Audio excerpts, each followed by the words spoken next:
Adapun pada istilah, fiqh merujuk kepada dua benda, dua makna. Yang pertama, ma'rifatu al-ahkam asy-syar'iyyah al-muta'alliqah bi a'malil mukallafin wa aqwalihim wal muktasabah min adillatiha at-tafsiliyah. Maksud fiqh yang pertama ialah dia kata mengetahui hukum syarak, mengetahui hukum. Ini jinsun fit ta'rif. Maknanya definisi dalam bahasa Arab dia mesti jami' dan mani'. Jami' maknanya merangkumi semua jenis-jenis yang ada. Kemudian mani' dia mesti mani'. Mani' maknanya dia menghalang benda lain daripada masuk ke dalam definisi itu. Kalau dia bukan daripada definisi itu. Mana dia kata? Bila kata fiqh, ma'rifatul ahkam, mengetahui hukum. Maka masuk semua.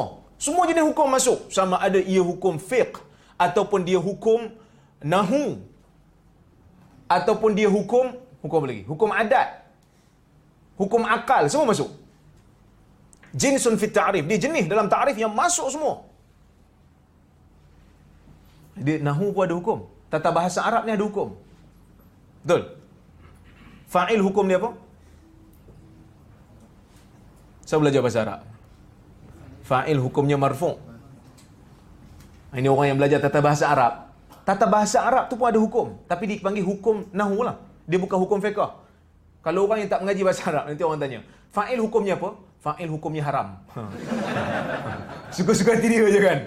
Fa'il hukumnya marfu'. Dia masuk semua hukum. Lepas tu baru dia letak satu lagi qaid, satu ikatan supaya keluarkan selain daripada fiqh.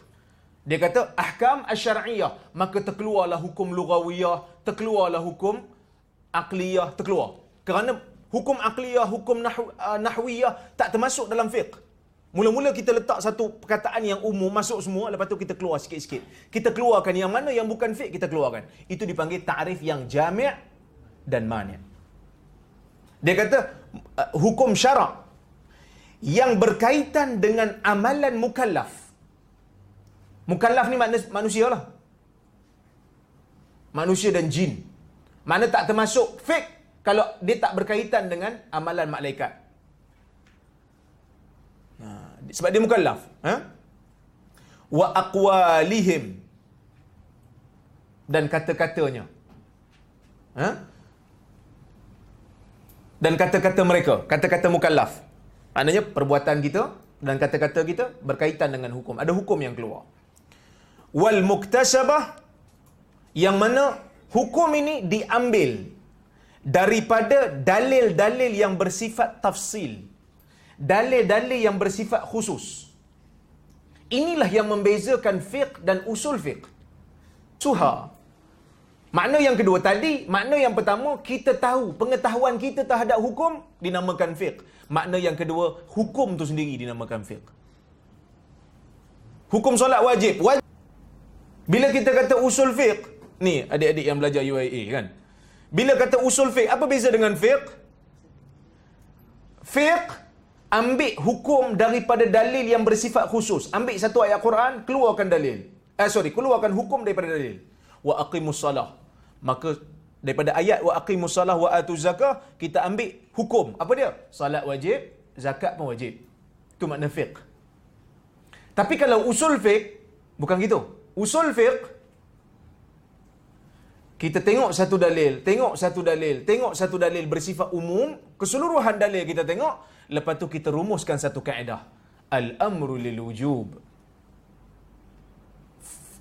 Perkataan perintah dalam Quran biasanya menunjukkan wajib. Itu usul fiqh. Usul fiqh mengeluarkan kaedah daripada dalil yang bersifat umum. Tengok semua. Kalau dalam bahasa metodologi universiti ni kita panggil apa? Induktif kan? Induktif kan?